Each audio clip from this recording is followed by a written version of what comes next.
Dear student, চলে আসি বায়ুমণ্ডলের একটা গুরুত্বপূর্ণ অংশ।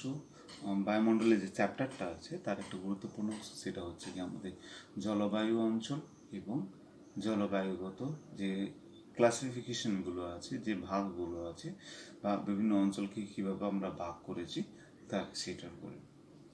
তো এখন কথাটা আসছে, এখানে যদি আমরা দেখি তাহলে জলবায়ুগত একটা জিনিস আছে। দেখো তোমরা, এই যে ক্লাইমেট, এই ক্লাইমেটটা তোমরা জানো, কালো ক্লাইমেট বা জলবায়ু। জলবায়ু জিনিসটা কি তোমরা সবাই জানো, যে সে কোনো একটি অঞ্চলে, কোনো একটি বিস্তীর্ণ অঞ্চলে 30 থেকে 35 বছরের যে আবহাওয়া, যে উপাদানগুলো আছে, তাদের যে গড়টা আছে, সেই গড়টাই কিন্তু সেই অঞ্চলের হচ্ছে কি জলবায়ু। এখন সেই জলবায়ু রিজনস বা জলবায়ুগত অঞ্চলটা কি? জলবায়ুগত অঞ্চলে বলার আগে, তার আগে আরেকটা ডেফিনেশন তোমাদেরকে ক্লিয়ার করি, সেটা হচ্ছে রিজন বা অঞ্চল কাকে বলে। অঞ্চল অঞ্চল তোমরা অনেকগুলোর নাম শুনেছি, যেমন হচ্ছে একটা প্রাকৃতিক অঞ্চল আছে, আছে জলবায়ুগত অঞ্চল আছে, স্বাভাবিক উদ্ভিদ অঞ্চল আছে, ইকোলজিক্যাল রিজনস আছে, মানে আমাদের যেটা বাস্তুতন্ত্রগত রিজনস আছে, এরকম রিজনস অনেক নাম শুনেছ। এই রিজন জিনিসটা হচ্ছে কি একটা অঞ্চল, মানে এটাকে ডেলিনিয়েট করা হচ্ছে কোনো একটি স্থলভাগে একটি বিস্তীর্ণ অংশ, যেটাতে এক বিশেষ ধরনের কিছু উপাদান আছে যার সমতা লক্ষ্য করে যায়, এবং সেই উপাদানগুলো আমরা ঠিক করি যে কোন কোন উপাদানগুলো নিয়ে আমরা সেই অঞ্চলটাকে ভাগ করব। এখন রিজন বলতে গেলে যদি আমরা প্রাকৃতিক রিজন বলে থাকি, তাহলে প্রাকৃতিক রিজন যদি আমরা গঠনগত দিক থেকে যদি কোনো একটি অঞ্চলে প্লেন রিজন, যেমন আমাদের হতে গিয়ে তেমন সিন্ধু গঙ্গার যে ব্রহ্মপুত্রের যে প্লেন রিজন আছে, এই একটা একটা বিস্তীর্ণ রিজন, তাহলেও পার্বত্যময় অঞ্চল আছে। তারপর দক্ষিণ দিকে তোমাদের ভারতবর্ষে যদি দক্ষিণ দিকটা দেখো, তাহলে দক্ষিণ দিকে সেখানে আমাদের মালভূমি অঞ্চল আছে। এই মালভূমি, এই যে বৈশিষ্ট্যগুলো, এই বৈশিষ্ট্যগুলো যখন আমরা কোনো একটি বিস্তীর্ণ অঞ্চলের সমতা লক্ষ্য করব, তখন সেগুলোকে নিয়ে আমরা একটা অঞ্চল ভাগ করে দেবো। সেই রকম যেমন হচ্ছে আমাদের ক্লাইমেটিক রিজন যেটা আছে, ক্লাইমেটিক রিজন হচ্ছে কি, মানে কোনো একটি বিস্তীর্ণ স্থলভাগের অংশে যেখানে জলবায়ুগত উপাদানগুলির যে অ্যাভারেজ বা গড় আছে, সেগুলোর সমতা দেখতে পাওয়া যায়। মানে একই ধরনের বৃষ্টিপাতের পরিমাণ, একই ধরনের উষ্ণতার পরিমাণ, একই ধরনের ঝড় বা বায়ুচাপের পরিমাণ, একই ধরনের জলীয় বাষ্পের পরিমাপ ইত্যাদি যখন কোনো একটা বিস্তীর্ণ অঞ্চলে আমরা দেখতে পাবো, সেটা তখন তাকে আমরা একটা ক্লাইমেটিক রিজন বা জলবায়ুগত অঞ্চল আমরা বলে থাকি। যেমন মৌসুমী জলবায়ু অঞ্চল আছে, নিরক্ষীয় জলবায়ু অঞ্চল আছে, তারপর তোমার এই নাতিশীতোষ্ণ মণ্ডল আছে, তুন্দ্রা অঞ্চল আছে, এগুলো আছে। এই যে ক্লাইমেটিক রিজনসগুলো কিন্তু সবসময় কিন্তু যে প্রাকৃতিক যে আঞ্চলিক যে ভাগগুলো আছে, আঞ্চলিক যে অঞ্চলগুলো আছে, যেমন ক্লাইমেটিক রিজনটা যদি ধরো, তাহলে যেটা তুন্দ্রা অঞ্চল আছে, সেটা তুন্দ্রা অঞ্চল যেটা আছে, তার সাথে সাথে কিন্তু ওইখানের প্রাকৃতিক যে ভাগগুলো আছে সেগুলো কিন্তু আলাদা থাকতে পারে। ফলে জলবায়ু অঞ্চল এবং প্রাকৃতিক অঞ্চল এটা আলাদা হতে পারে, জলবায়ু অঞ্চল এবং রাজনৈতিক অঞ্চল এটা আলাদা হতে পারে, জলবায়ু অঞ্চল এবং কোনো অঞ্চলের সাংস্কৃতিক যে অঞ্চল আছে সেটা কিন্তু আলাদা হতে পারে। তাহলে এই হলো কি ক্লাইমেটিক রিজনস। এবং তারপরে আসে আমাদের একটা অংশ, সেটা হচ্ছে ক্লাইমেটিক ক্লাসিফিকেশন। ক্লাইমেটিক ক্লাসিফিকেশন মানে হচ্ছে গিয়ে আমরা জানি যে বিস্তীর্ণ অঞ্চল জুড়ে একই ধরনের তুমি জলবায়ু দেখতে পাবে না। আমরা যদি পৃথিবীর অংশটাকেই দেখি, পৃথিবীটাকেই দেখি, তাহলে দেখবো যে আমরা সব জায়গায় একই ধরনের বৃষ্টিপাত হয় না, সব ধরনের একই ধরনের উষ্ণতা থাকে না, সব জায়গায় একই ধরনের জলীয় বাষ্প দেখতে পাওয়া যায় না। ফলে একটা নির্দিষ্ট অঞ্চলে যে ভাগগুলো আছে সেগুলোকে নিয়ে কিন্তু সেই নির্দিষ্ট অঞ্চলের যে বৈশিষ্ট্যগুলো আছে সেইগুলোকে নিয়ে কিন্তু আমরা একটা একটা অঞ্চলে ভাগ করে থাকি। এবং সেটা অতি প্রাচীনকাল থেকে বিভিন্ন জলবায়ুবিদ আছেন, যাতে মেট্রোলজিস্ট বলে থাকি, ক্লাইমেটোলজিস্ট বলে থাকি, আমাদের বটনিয়া আছে যারা আছে, তারপরে আমাদের তোমার ভূগোলবিদরা আছেন, এরা কিন্তু বহুদিন ধরেই চেষ্টা করে আসেন যে গোটা পৃথিবীর যে বিভিন্ন ক্লাইমেটিক অঞ্চলগুলো আছে বা জলবায়ুগত অঞ্চল আছে, সেই জলবায়ু অঞ্চলগুলোকে একটু ভাগ করার চেষ্টা করে। এবং সেটা তারা চেষ্টা করেছেন এবং বিভিন্ন ভাগেই সেগুলোকে ভাগ করার চেষ্টা করেছেন। তবে সব ধরনের যে ক্লাইমেটিক ক্লাসিফিকেশন প্রায় একই ধরনের আছে সেটা নয়, তারা প্রত্যেকেই কিন্তু কিছু না কিছু নিজেদের কিছু বৈশিষ্ট্য ছাড়ার জন্য কিছু কিছু জিনিস আল্লাহ আল্লাহ করে রেখেছেন। এদের মধ্যে সব থেকে বড় যে নামটা হচ্ছে যে ভূগোলবিদরা আছে, তার মধ্যে হচ্ছে গিয়ে ভূগোলবিদ উনি নন, উনি হচ্ছেন একজন ট্রাভেলার, তার সাথে সাথে বটনিস্ট। তার নাম হচ্ছে গিয়ে ভ্লাদিমির কোপেন। তিনি কিন্তু বহুদিন বিভিন্ন জায়গায় ঘোরার পর কিন্তু এই ধরনের একটা ক্লাইমেটিক ক্লাসিফিকেশন বার করেছেন। এছাড়া আছে ট্রিওয়ার্থা আছে, তারপর থনট্রয়েড আছে, ফন আছে। এরা বিভিন্ন রকমভাবে গোটা পৃথিবীর যে ক্লাইমেটগুলো আছে এবং তার উপর ভিত্তি করে বিভিন্ন অঞ্চলে ভাগ করার চেষ্টা করেছেন। এখন আমরা চলে আসি তোমাদের যেটা পড়ার বিষয়ের মধ্যে আছে, সেটা হচ্ছে গিয়ে কোপেনস ক্লাইমেটিক ক্লাসিফিকেশন। কোপেনের দ্বারা তৈরি যে জলবায়ুগত অঞ্চলের ভাগগুলো। এখন জানো প্রত্যেকটা বিজ্ঞানী কিন্তু যে থিওরিগুলো বা তার যে হাইপোথিসিসগুলো বা মতবাদগুলো তারা যে প্রেজেন্ট করে, তারা যখন নিয়ে আসে, তারা কিন্তু প্রত্যেকটাতেই কিন্তু তার নিজস্ব কিছু কন্ডিশন রাখে। কন্ডিশন রাখে মানে হচ্ছে কি কোনো অঞ্চলে সেখানে অবস্থা হয়ে থাকে, তো তারা প্রত্যেকটাই কিন্তু একটা নির্দিষ্ট বৈশিষ্ট্য দিয়ে তাদের সেগুলোকে মানে থিওরিজগুলোকে তারা প্রেজেন্ট করার চেষ্টা করেছে। এখন কোপেন যেটা বলেছেন সেটা হচ্ছে গিয়ে যে তিনি দেখেছেন যে কোনো একটি অঞ্চলের স্বাভাবিক উদ্ভিদ ওই অঞ্চলের জলবায়ুর যে বৈশিষ্ট্যগুলো আছে তার উপর ভিত্তি করেই কিন্তু হয়ে থাকে। তার মানে হচ্ছে গিয়ে তিনি বলতে চাইছেন যে আমরা যতদূর পর্যন্ত এক নির্দিষ্ট ধরনের স্বাভাবিক উদ্ভিদ দেখতে পাবো ততটাই কিন্তু একটা ক্লাইমেটিক রিজন, ততটাই কিন্তু একটা জলবায়ুগত অঞ্চল হবে।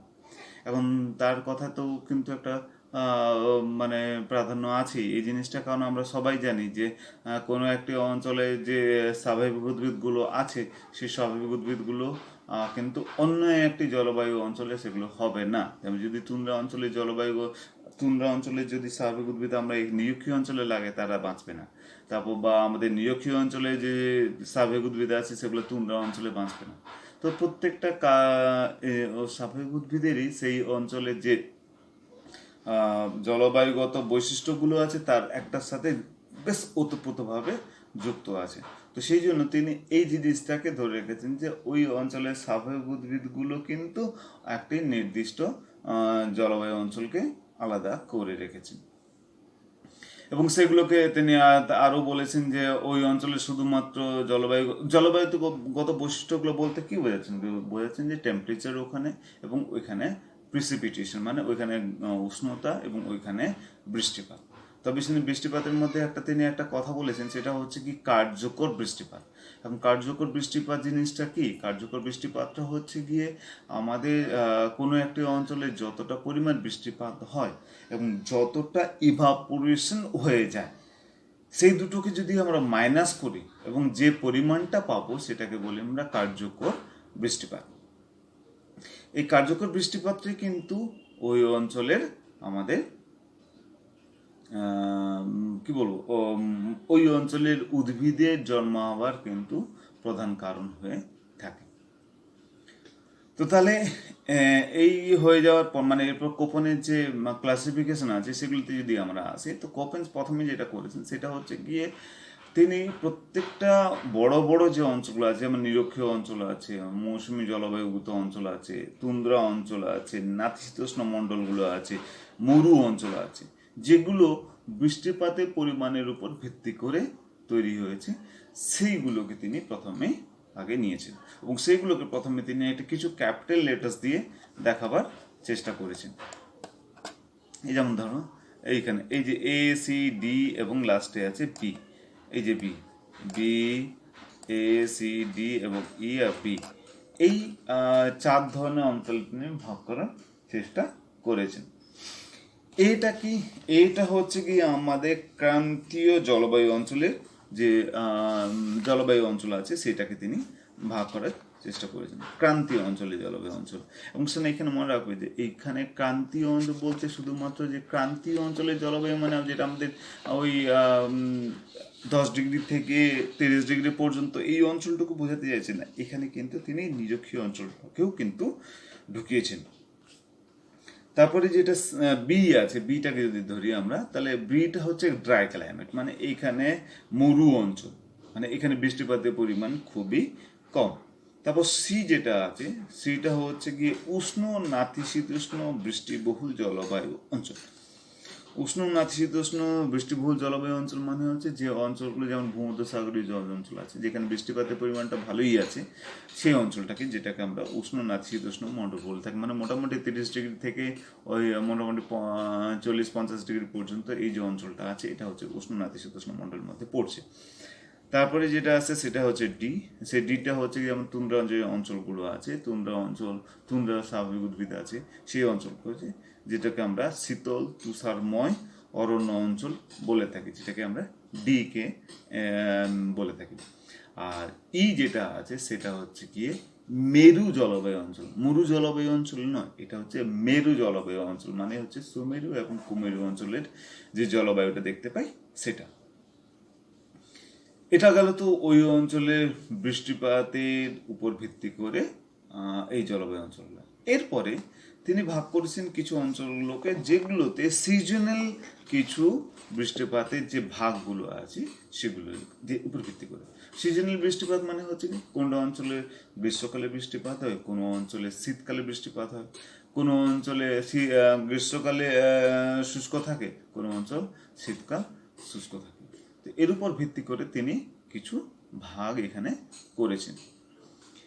এখানে সেগুলোকে তিনি কিছু ছোট ছোট অক্ষরে ভাগ করে রেখেছেন। এই যেমন হচ্ছে ছোট ছোট অক্ষর এফ, এম, ডব্লিউ, এস আর এফ, এই চারটি কি পাঁচটা ভাগে ভাগ করেছেন। এফ, এফ জিনিসটা কি বলছে, যেখানে কোনো দিনই শুষ্কতা নেই, মানে সারা বছর যেখানে বৃষ্টিপাত হয়ে থাকে, সেটা হচ্ছে কি এফ, মানে নিরক্ষীয় জলবায়ু অঞ্চল। এম যেটা হচ্ছে সেটা হচ্ছে মৌসুমী জলবায়ু অঞ্চল। মৌসুমী জলবায়ু অঞ্চল মানে হচ্ছে কি, যেখানে গ্রীষ্মকালে বৃষ্টিপাত হয় আর শীতকালটা শুষ্ক থাকে। ডাব্লিউ যেটা হচ্ছে গিয়ে শীতকালটা শুষ্ক থাকে, শীতকালটা শুষ্ক থাকে যে অঞ্চলগুলোতে, সেই অঞ্চলগুলোকে ডাব্লিউ দিয়েও কিন্তু আমরা করবো। এর মধ্যে দেখতে পারো, এখানে দেখতে পারো এ, সি, ডি, ই, এ যে যতগুলো অঞ্চল আছে, এগুলো সবগুলো কিন্তু এর সাথে ম্যানিপুলেট করেই কিন্তু আমরা অঞ্চলগুলোকে ভাগ করবো। তাহলে ডাব্লিউটা যেটা হচ্ছে উইন্টার ড্রাই, সবসময় মনে রাখবে ডাব্লিউ হচ্ছে উইন্টার ড্রাই। আর এস যেটা হচ্ছে সেটা হচ্ছে সামার ড্রাই। সামার ড্রাই মানে যেটা গ্রীষ্মকালটা শুষ্ক। বুঝতে পারলে? তাহলে এফ যেটা হলো যেখানে আমরা সারা বছর বৃষ্টিপাত পেয়ে থাকি। এম যেটা হচ্ছে যেটা মৌসুমী জলবায়ু অঞ্চল, যেখানে গ্রীষ্মকালে বৃষ্টিপাত হয়ে থাকে। আর ডাব্লিউ যেটা হচ্ছে যেটা শীতকালটা শুষ্ক থাকে। আর এসটা হচ্ছে গিয়ে সামারটা শুষ্ক থাকে। তো এই দুটো অঞ্চলকে একটু আলাদা করলেই ভালো হতো, কিন্তু এইটা যাক, পড়ার মধ্যে যখন আছে এগুলো আমরা বলে দিচ্ছি। তো এই যে জিনিসগুলো হলো, এগুলো হচ্ছে স্মল, ছোট আরো ভাগ। তার মানে এই এ, সি, ডি, ই, বি, এই যে ক্যাপিটাল লেটার্সগুলো আছে, এই যে বড় বড় অঞ্চলগুলো আছে, এইগুলোর সাথে এইগুলোকে ম্যানিপুলেট করে, মানে এ এর সাথে এফ যদি আমরা ধরি, তাহলে বলবো আমরা নিরক্ষীয় জলবায়ু অঞ্চল। এর সাথে যখন এম যখন জুড়বো, তখন স্মল এম জুড়বো, তখন সেটা হবে মৌসুমী জলবায়ু অঞ্চল। এইভাবে আমরা বিভিন্ন ভাগে জি করবো। তারপর দেখুন তুমি এ, এম, তারপর ডাব্লিউ, এ, এম, এফ, এম, ডাব্লিউ যেটা যদি ধরি, তাহলে হচ্ছে গিয়ে ক্রান্তীয় মৌসুমী জলবায়ু অঞ্চল, যার গ্রীষ্মকালটা ওই ডাব্লিউ মানে হচ্ছে গ্রীষ্মকালটা বৃষ্টিপাত হয়ে থাকে। তো এইভাবে আমরা ছোট ছোট অংশকে ভাগ করে করে করে কিন্তু আবার আমরা বলছি এটা কোপেন্স তিনি এই ভাগগুলো করেছেন। এরপরে আসছে যে এখানে আরো কিছু অংশ ভাগ করে, স্মল ভাবে ভাগ করে, সেটা হচ্ছে এ, বি, সি, ডি। এগুলোকে হচ্ছে degree of severity of temperature, মানে তাপমাত্রা কতটা আছে তার উপর ভিত্তি করে কিন্তু আমরা এ, সি, বি আর ডি এগুলোকে আমরা ভাগ করেছি। এইগুলো কিন্তু খুবই একটা গুরুত্বপূর্ণ নয়, এগুলোকে না নিলেও চলবে। বি যেটা ড্রাই ক্লাইমেট যেটা আছে, এটা সবসময় জানি এটা শুষ্ক অঞ্চল, বি ড্রাই ক্লাইমেট। এগুলোকে দুটো ভাগে ভাগ করা হয়েছে, একটা হচ্ছে গিয়ে এস দিয়ে, যেটা গিয়ে ফর স্টেপি যে অঞ্চল আছে বা সেমি অ্যারিড, আর ডাব্লিউ ফর ডেজার্টস। মানে এটা কার সাথে বি ডাব্লিউ যেটা আছে, এই দুটোকে যখন আমরা জুড়বো আমরা, যেখানে এই যে ডাব্লিউ আছে, এই ডাব্লিউ যেটা আছে ক্যাপিটাল ডাব্লিউ, এই ক্যাপিটাল ডাব্লিউটা যখন আমি জুড়ে দেবো তখন এটা কিন্তু ডেজার্ট অঞ্চল হবে। আর বি এর সাথে যখন এই ক্যাপিটাল এসটা জুড়বো তখন সেটা হয়ে যাবে আমাদের স্টেপীয় অঞ্চল, যেখানে বৃষ্টিপাত হয় কিন্তু কম পরিমাণ, যেগুলো সাধারণত আমাদের যে নাতিশীতোষ্ণ মণ্ডল আছে, শীতল নাতিশীতোষ্ণ মণ্ডলগুলো আছে, সেইগুলোতে এই ধরনের জলবায়ু দেখতে পাওয়া যাবে। এখানে তোমাদের ওই ভাগগুলো দেওয়া আছে। এটা হচ্ছে গিয়ে ট্রপিক্যাল, যেখানে টেম্পারেচার শীতকালের যে গড় তাপমাত্রা সেটা 18 ডিগ্রি সেন্টিগ্রেড এবং তার থেকে বেশি থাকে। বি যেটা ড্রাই ক্লাইমেট, যেটা শুকনো, মানে বৃষ্টিপাতের পরিমাণ কম হয়, যেখানে পোটেন্সিয়াল ইভাপোরেশন এক্সেস প্রিসিপিটেশন, মানে আমি যেটা কার্যকর বৃষ্টিপাত বললাম আমরা, কার্যকর বৃষ্টিপাতটা এখানে নেগেটিভে আছে, মানে যতটা বৃষ্টিপাত হয় তার থেকে বেশি কিন্তু ইভাপোরেশন বা বাষ্পীমোচন হয়ে যায়, সেই জন্য এটাকে বি বলে থাকি। সিটা যেটা হচ্ছে ওয়ার্ম ক্লাইমেট, সেটা হচ্ছে কি তোমার ওয়ার্ম ক্লাইমেট মানে হচ্ছে কি গড় তাপমাত্রাটা সেখানে একটু বেশি, যেটাকে আমরা কিন্তু এ এবং বি এর থেকে কম। এইগুলো কিন্তু সাধারণত যে মিড ল্যাটিচিউড যে অঞ্চলগুলো আছে, সাধারণত ওই নাতিশীতোষ্ণ মণ্ডল, উষ্ণ নাতিশীতোষ্ণ মণ্ডল যেগুলো আছে, সেগুলো যেখানে তাপমাত্রাটা -3 ডিগ্রি থেকে 18 ডিগ্রি সেন্টিগ্রেডের মধ্যে থাকে, তাদেরকে সি ক্লাইমেট বলে থাকি, ক্লাইমেটিক অঞ্চলস বলে থাকি। ডিতে হচ্ছে কোল্ড স্নো ফরেস্ট, মানে যেগুলোকে তোমাদের তাপমাত্রা শীতল নাতিশীতোষ্ণ আমরা যেখানে বলে থাকি, যেখানে তাপমাত্রাটা কোল্ডেস্ট মান্থ, যেটা শীতকালে যে তাপমাত্রাটা সব থেকে শীত যেটা হচ্ছে সেটা -3 ডিগ্রি সেন্টিগ্রেড থাকবে, তার থেকে নিচে থাকতে পারে। এটা হচ্ছে কি জি হচ্ছে কি শীতল নাতিশীতোষ্ণ মণ্ডল। সি যেটা হচ্ছে সেটা হচ্ছে উষ্ণ নাতিশীতোষ্ণ মণ্ডল। ই যেটা হচ্ছে যেখানে তাপমাত্রা সারা বছর জুড়ে 10 ডিগ্রি সেন্টিগ্রেডের থেকে কম থাকে। 10 ডিগ্রি সেন্টিগ্রেড মানে আমাদের এই তুন্দ্রা অঞ্চল যেগুলো আছে, সেই তুন্দ্রা অঞ্চলের কথা আমরা এখানে বলে থাকছি ই। আর এই যেটা হচ্ছে হাইল্যান্ড, যেটা হচ্ছে কোল্ড ডিউ টু এলিভেশন, যেটা সাধারণত আমরা হিমালয় পার্বত্য অঞ্চল বা অন্যান্য যে পার্বত্য অঞ্চল যার অনেকটা উঁচু থাকার ফলে কিন্তু সেখানে তাপমাত্রাটা কম দেখতে পাওয়া যায়। তো এই গ্রুপসগুলো আছে, এই গ্রুপগুলো দিয়ে তোমরা সেটাকে বাংলায় লিখে নেবে, লিখে নিয়ে উত্তরটাকে তৈরি করবে। এখানে পুরো ক্লাসিফিকেশনটা করে দেওয়া আছে। সেটা কীরকম ক্লাসিফিকেশন দেখুন, এখন বড় যে ক্যাপিটাল অংশটা আছে সেটা হচ্ছে কি আমাদের যেটা জানি আমরা ট্রপিক্যাল অঞ্চল, সেখানে নিরক্ষীয় অঞ্চল আছে এবং তার সাথে সাথে ক্রান্তীয় অঞ্চল আছে। ট্রপিক্যাল ওয়েট এফ এফ মানে এফ বলেছি, যেখানে সারা বছর ধরে বৃষ্টিপাত পরিমাণ বেশি হয়, ফলে এফ যেটা হচ্ছে কি নো ড্রাই সিজন, মানে হচ্ছে কি এটা নিরক্ষীয় অঞ্চলে, যেখানে কোনদিনই বৃষ্টিপাতের অভাব ঘটে না।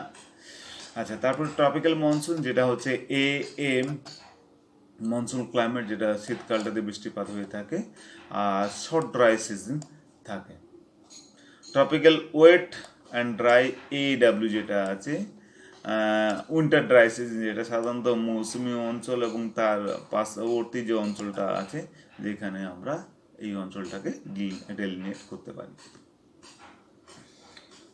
বি ক্লাইমেটটাকে আমরা অনেক সময় আবার ভাগ করে থাকি সাবট্রপিক্যাল স্টেপি।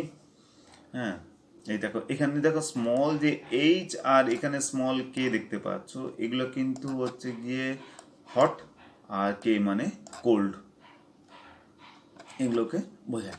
ওগুলো আগে ক্লাসিফিকেশন যখন আলোচনা করছিলাম ওখানে ছিল না, এইখানটাতে আছে বলে আলোচনা করে দিচ্ছি।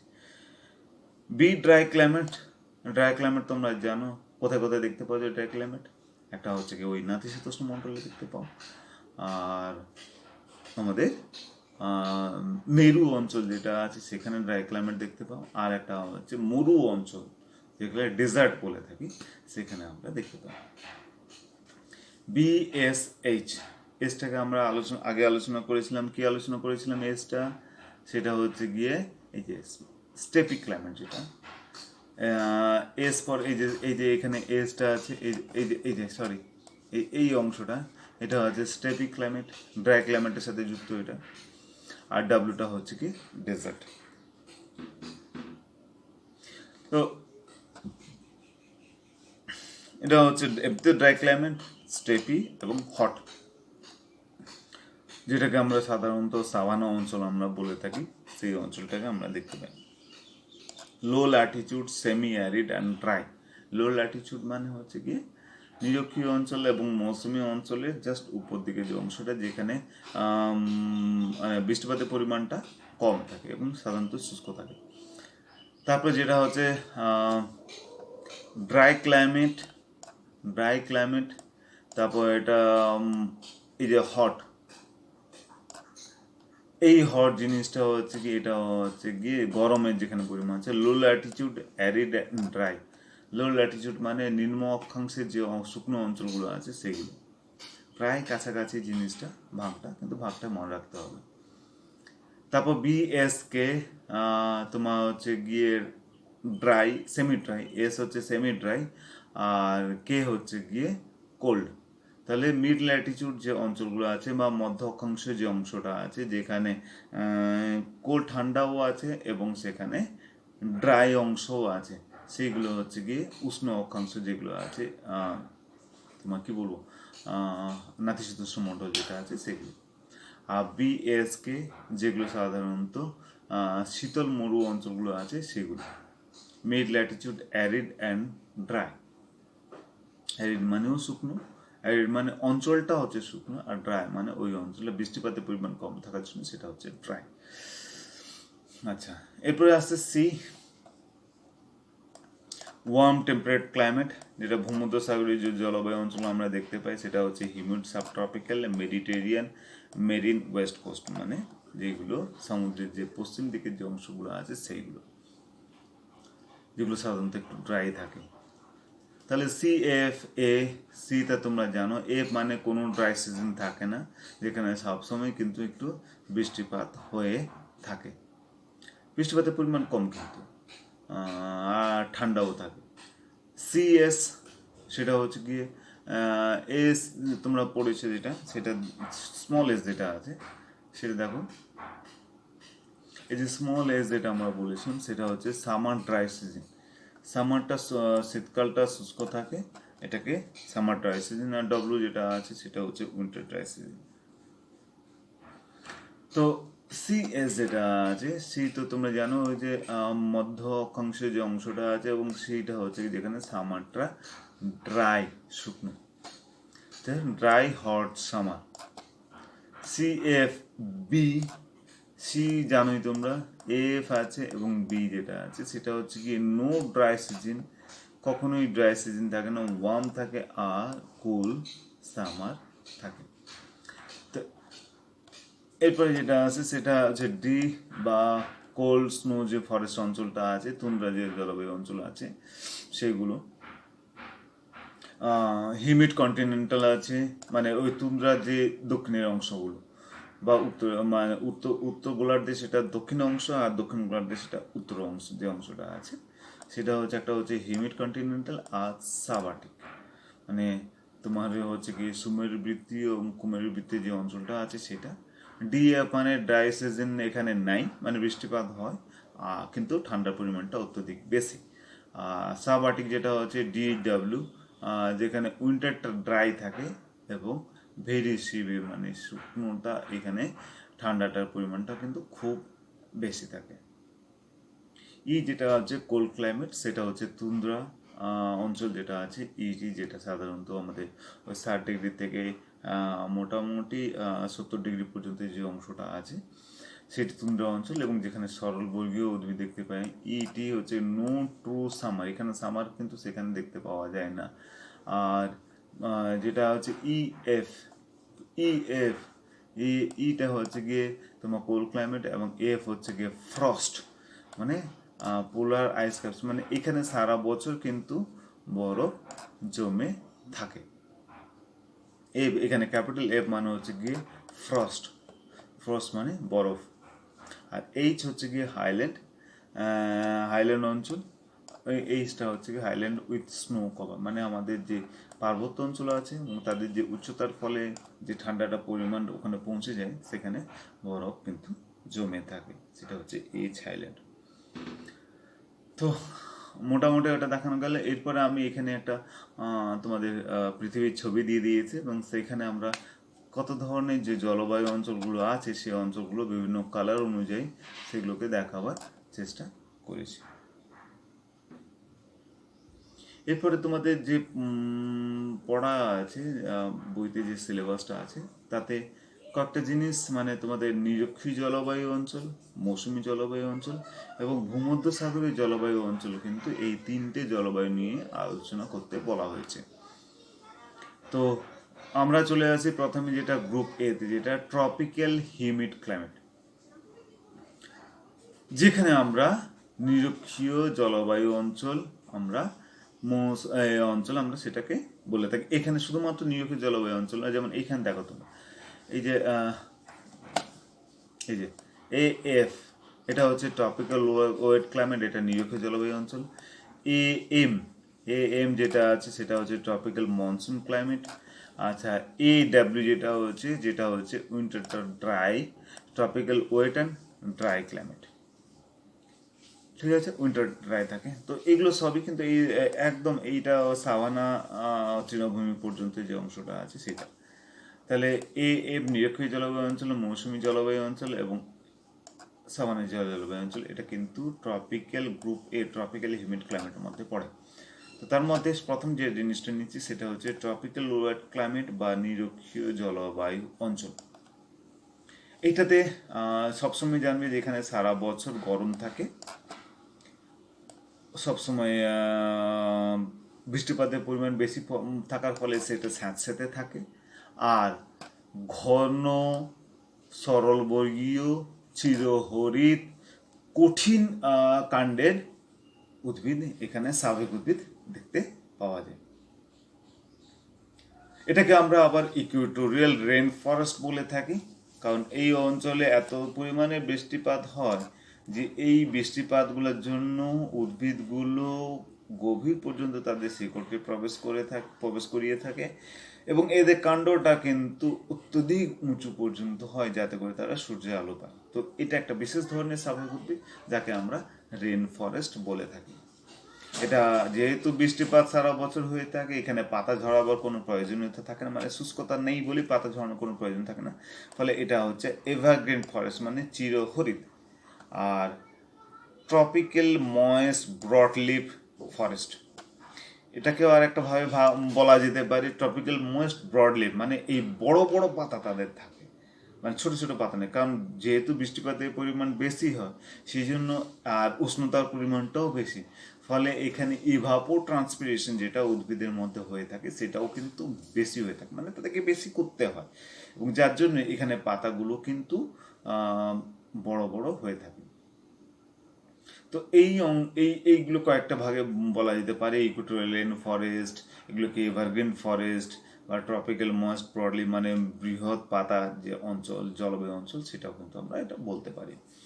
এটা কোথায় কোথায় দেখতে পাই যদি দেখি, সেটা হচ্ছে কি 5 ডিগ্রি নর্থ থেকে 5 ডিগ্রি সাউথ, মানে আমাদের নিরক্ষীয় যে অঞ্চলটা আছে, নিরক্ষীয় অঞ্চলটা যদি আমরা দেখি, এই যে এটা আছে পৃথিবী গোলটা, এই যে অংশ নিরক্ষীয় অঞ্চলটা, এই 5 ডিগ্রি থেকে উত্তর এবং 5 ডিগ্রি দক্ষিণ, এই অঞ্চলটার মধ্যে কিন্তু আমরা এই জলবায়ুটাকে দেখতে পাই, যাকে আমরা ট্রপিক্যাল ওয়েট ক্লাইমেট বা ট্রপিক্যাল রেন ফরেস্ট ক্লাইমেটও আমরা বলে থাকি।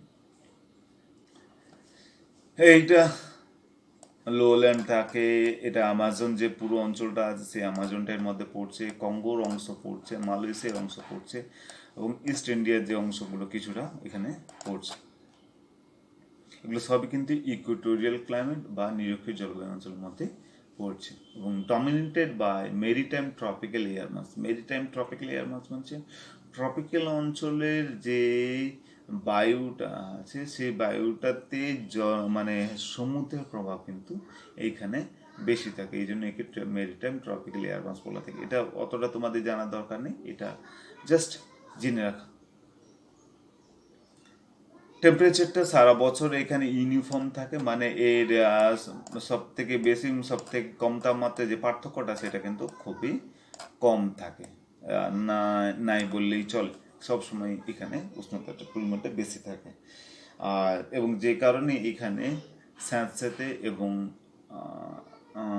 ডাম্প ড্যাম্প ড্যাম্প যে ওয়েদারটা সেটা কিন্তু বেশি দেখতে পাবে। আচ্ছা, গড় তাপমাত্রা যেটা আছে, গড় মান্থলি যে তাপমাত্রা সেটা হচ্ছে 27 degree centigrade, with little variation, মানে এর থেকে খুব বেশি কম বেশি হয় না, মানে প্রায় 27 ডিগ্রি সেন্টিগ্রেডই থাকে। সেখানে কোনো শীতকাল দেখতে পাবে না, কোনো শীতকাল নাই। অত্যধিক বৃষ্টিপাত দেখতে পাওয়া যায় এবং প্রত্যেক দিন কিন্তু ডেইলি বৃষ্টিপাত এখানে হয়ে থাকে, প্রত্যেক দিন বৃষ্টিপাত হয়ে থাকে। রেগুলার ল্যান্ড ও সি বিচ এখানে দেখতে পাওয়া যায়, যেটা সাধারণত সব জায়গায় দেখতে পাওয়া যায় না, এবং যে কারণেই কিন্তু এখানে তাপমাত্রাটা প্রায় না তো বেশি উষ্ণ থাকে না তো বেশি শীতল থাকে। উষ্ণতা থাকে কিন্তু ঠান্ডা হয়ে যাওয়ার যে কথাটা, সেই ঠান্ডা কিন্তু এখানে হয় না। ডেইলি যে রেঞ্জে আছে, মানে দৈনিক যে তাপমাত্রার যে এইটা আছে, রেঞ্জটা যেটা বলি, যেটা সব থেকে কম এবং সব থেকে বেশি, এই যে অংশটা এটা কিন্তু খুবই কম আছে, মানে নেই বললেই চলে। বৃষ্টিপাত সারা বছর হয়ে থাকে এবং এটা মোটামুটি এতটাই বেশি হয়, সেটা 250 থেকে 300 সেন্টিমিটার প্রত্যেক দিন প্রায় বৃষ্টিপাত অ্যানুয়ালি গড় হয়ে থাকে। মানে সরি, এটা 250 থেকে 300 সেন্টিমিটার বৃষ্টিপাত এটা দৈনিক হয়ে থাকে, এবং অ্যাভারেজ যেটা গড় আছে সেটা হচ্ছে 150 সেন্টিমিটার মতো। প্রত্যেকটা মাসেই এখানে বৃষ্টিপাত হয়ে থাকে এবং প্রত্যেকটা দিনই এখানে বৃষ্টিপাত হয়ে থাকে। আচ্ছা, তারপরে যেটা হচ্ছে সেটা হচ্ছে গিয়ে কম বৃষ্টিপাত এখানে তো নেই বললেই চলে, তবে সব থেকে কম যখন হয় যেটা কি জুন মাসে, যখন দক্ষিণ দিকে উষ্ণতার পরিমাণটা বেশি হয়, তখন কিন্তু নিরক্ষীয় অঞ্চলে একটু বৃষ্টিপাতের পরিমাণটা কম হয়ে থাকে। দেখ, অতটা জানার ওখানে দরকার নেই। যাক, এই হলো গিয়ে আমাদের এই যে ট্রপিক্যাল যে ওয়েট ক্লাইমেট, নিরক্ষীয় যে জলবায়ু অঞ্চল আছে তার বৈশিষ্ট্যগুলো। এরপরে এখানে যে স্বাভাবিক উদ্ভিদগুলো আছে, তোমাদের পড়ার মধ্যেও কিন্তু এই স্বাভাবিক উদ্ভিদগুলো আছে। সেটা হচ্ছে গিয়ে এটা ট্রপিক্যাল রেন ফরেস্ট। অত্যধিক তাপমাত্রা, অত্যধিক বৃষ্টিপাতের জন্য এখানে ট্রপিক্যাল রেন ফরেস্ট, মানে এটা আর কোনো কোথাও দেখতে পাওয়া যায় না। এবং এই বনভূমিটাকে, যে আমাজনের যে অঞ্চল আছে, কে সেলভা বলে থাকে। ডেন্স ক্যানোপি, মানে এর মাথায় যে এটা আছে, উদ্ভিদগুলো এতটাই ঘন যে এদের পাশেই সূর্যের আলো কিন্তু ভিতরে প্রবেশ করতে পারে না, মানে এটা এতটাই ডেন্স থাকে, মানে ঘন থাকে, যে পাতাগুলো তারা এতটাই মানে সূর্যের আলো পাওয়ার জন্য তারা এতটাই কম্পিটিশন করে এবং তারা ছড়িয়ে যায় উপর দিকটাতে। ফলে কি হচ্ছে, উপর দিক থেকে সূর্যের আলো কিন্তু ভিতরে প্রবেশ করতেই পারে না। এটাকে বলি আমরা ডেন্স ক্যানোপি। আচ্ছা, এখানে গ্রোয়িং সিজন কিন্তু সারা বছরই এখানে দেখতে পাওয়া যায়, মানে সারা বছর ধরে এখানে বীজ পড়ছে এবং গাছ থেকে বীজ পড়ছে এবং তারা আবার গ্রো করে যাচ্ছে। Flowering, fruiting and decaying of do not take place in seasonal pattern, মানে আমাদের যেমন এই যেমন ধান চাষটা একটা নির্দিষ্ট সিজনে হয়, গম চাষটা একটা নির্দিষ্ট সিজনে হয়, সেটা কিন্তু নিরক্ষীয় জলবায়ু অঞ্চলে দেখতে পাওয়া যায় না। মানে ওইখানে সারা বছরই কিন্তু এরা জন্মাচ্ছে, গ্রো করছে এবং বৃদ্ধি পাচ্ছে। এই উদ্ভিদগুলোর মধ্যে সব থেকে বড় যে বৈশিষ্ট্যগুলো হচ্ছে, এগুলো হচ্ছে গিয়ে হার্ডউড, মানে এদের যে কাণ্ডটা হচ্ছে প্রচণ্ড শক্ত, যেমন আয়রন উড আছে, মেহগিনি আছে, ইবোনি আছে, ডাইউডস আছে ইত্যাদি, যেগুলো আছে এইগুলো কিন্তু এই অঞ্চলে বেশি দেখতে পাওয়া যায় এবং প্রচণ্ড শক্ত।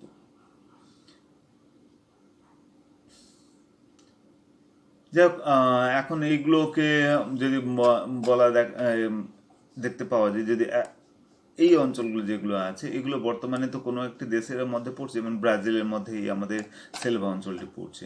তো ব্রাজিল গভর্নমেন্ট করেছে কি, ওই অঞ্চলের একটা বিস্তীর্ণ অঞ্চল সেগুলোকে কেটে ফেলছে এবং সেগুলোর কাঠগুলোকে নিয়ে তারা বিভিন্ন কাজকর্ম করছে বা প্ল্যান্টেশন করতে শুরু করেছে, যেমন হচ্ছে রাবার চাষ করা বলো বা অন্যান্য যেগুলো আছে, যেগুলো বিস্তীর্ণ অঞ্চলে স্বাভাবিক উদ্ভিদ ছিল, সেই স্বাভাবিক উদ্ভিদগুলো ক্লিয়ার করে এই ধরনের প্লান্টেশন করার চেষ্টা করছে।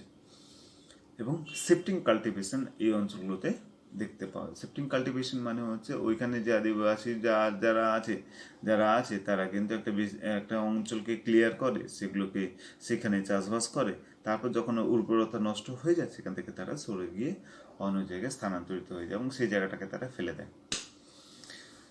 আচ্ছা, এখানে কোস্টাল যে অঞ্চলগুলো আছে, মানে সমুদ্রের পার্শ্ববর্তী যে অঞ্চল আছে যেখানে নোনা ভাগের পরিমাণটা বেশি, সেখানে ম্যানগ্রোভ ফরেস্ট, যেগুলো তোমরা জানো ম্যানগ্রোভ ফরেস্ট কাকে বলে, সেই ধরনের এই স্বাভাবিক উদ্ভিদ কিন্তু এখানে দেখতে পাওয়া যায়, যেটা উপকূলবর্তী অঞ্চলগুলোতে দেখতে পাওয়া যায়।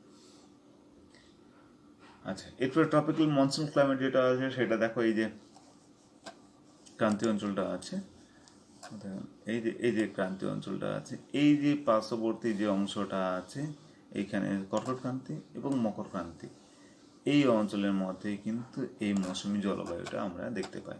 তার মধ্যে দেখো এই গোটা অংশটাই হচ্ছে মৌসুমী জলবায়ু অঞ্চল, এবং অস্ট্রেলিয়ার উত্তরের যে অংশটা আছে এটা মৌসুমী জলবায়ু অঞ্চল। আর এইগুলো হচ্ছে গিয়ে তোমাদের এই যে ট্রপিক্যাল মেরিন ক্লাইমেট আছে, এগুলো সেলভা আছে, এই অংশটা আছে সেলভা আছে, ঠিক আছে। এইখান তারপর তোমাদের এই অংশটা পুরোটা নিরক্ষীয় জলবায়ু অঞ্চলের মধ্যে।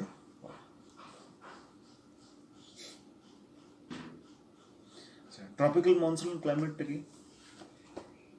মনসুন ক্লাইমেটের যদি বৈশিষ্ট্যগুলো দেখে থাকো, তাহলে এই মনসুন ক্লাইমেটের যে বৈশিষ্ট্যগুলোর মধ্যে সব থেকে বড় যে বৈশিষ্ট্য হচ্ছে সেটা হচ্ছে গ্রীষ্মকালটা বৃষ্টিপাত হয়ে থাকে আর শীতকালটা শুষ্ক থাকে, ঠিক আছে। তো এর মধ্যে আরও একটা বৈশিষ্ট্য আছে, এই যে এই একমাত্র জলবায়ু আছে যেখানে সিজনাল রিভার্সাল দেখা যায়, মানে একটা ঋতুতে বায়ু যে গতিপথে প্রবাহিত হচ্ছে বা যে দিক দিয়ে প্রবাহিত হচ্ছে, অন্য একটা ঋতুতে সেটা কিন্তু পরিবর্তিত হয়ে তার বিপরীতে সেটা প্রবাহিত হয়ে যাচ্ছে। একে আমরা সিজনাল রিভার্সাল আমরা বলে থাকি। আচ্ছা, এই অঞ্চলে ল্যান্ড আর সি বিচ, এই জিনিসটা কিন্তু সব থেকে বেশি দেখতে পাওয়া যায়, কারণ দিনের বেলাতে এই অঞ্চলটা অত্যধিক গরম হয়ে যায় স্থলভাগটা, তখন সমুদ্র থেকে শীতল বায়ুটা ওই দিকে প্রবাহিত হয়। রাত্রেবেলা স্থলভাগটা খুব বেশি ঠান্ডা হয়ে যায় এবং তখন স্থলভাগ থেকে ঠান্ডা বায়ুটা সমুদ্র উষ্ণ অঞ্চলের দিকে প্রবাহিত হয়। তো এখানে প্রচুর পরিমাণে ল্যান্ড এবং সি ব্রিজ কিন্তু এখানে দেখতে পাওয়া যায়। এই অঞ্চলে distinct wet and dry season, মানে এই অঞ্চলে একটা নির্দিষ্ট বছরে একটা নির্দিষ্ট অংশ বৃষ্টিপাত হয়ে থাকে আর নির্দিষ্ট অংশ কিছুটা শুষ্কতা থাকে। যেমন হচ্ছে গ্রীষ্মকালটা, যেটা April May June July August September, September যদি নাও ধরি, এই যে অংশটা হচ্ছে কি এই অংশটাতে বৃষ্টিপাত হয়ে থাকে। আর তারপরে যে অংশটা হচ্ছে যেমন তোমার এই December January February March April এই পর্যন্ত, এটা হচ্ছে গিয়ে ড্রাই সিজনটা কিন্তু আমাদের এই জলবায়ু অঞ্চলে দেখতে পাওয়া যায়। এখানে যদি আমরা বলে দেয় কোথায় দেখতে পাওয়া যায়, কোন অঞ্চলের মধ্যে দেখতে পাওয়া যায়, তাহলে আমরা বলেছি এটা হচ্ছে সাধারণত 5 ডিগ্রি থেকে 30 ডিগ্রি উত্তর এবং দক্ষিণ নিরক্ষরেখার 5 ডিগ্রি থেকে উত্তর এবং 30 ডিগ্রি উত্তর, এই উত্তরের অংশে এবং দক্ষিণ দিকে 5 ডিগ্রি উত্তর থেকে 5 ডিগ্রি দক্ষিণ থেকে 30 ডিগ্রি দক্ষিণের মধ্যে এইটা দেখতে পাওয়া যায়। কোথায় কোথায় দেখতে পাওয়া যায় এই ধরনের জলবায়ু, সেটা হচ্ছে কি ইন্ডিয়ান সাবকন্টিনেন্ট, মানে ভারতীয় যে উপমহাদেশ আছে সেইখানে দেখতে পাওয়া যায়। তারপর বার্মা আছে, থাইল্যান্ড আছে, লাওস, কম্বোডিয়া, ভিয়েতনামের কিছু অংশ, সাউথ চায়না এবং নর্দার্ন অস্ট্রেলিয়াতে এই ধরনের জলবায়ু দেখতে পাওয়া যায়। কি কি ক্লাইমেটিক বৈশিষ্ট্য আছে এই অঞ্চলে যদি দেখো, তাহলে এখানে হচ্ছে গিয়ে সামার যেটা আছে, যখন ক্রান্তীয় অঞ্চলের উপরে সূর্যের আলো পড়ে তখন এইখানে লো প্রেসার তৈরি হয় এবং সেই লো প্রেসারের জন্য এইখানে বৃষ্টিপাত হয়ে থাকে, যেটা গ্রীষ্মকালে হয়ে থাকে।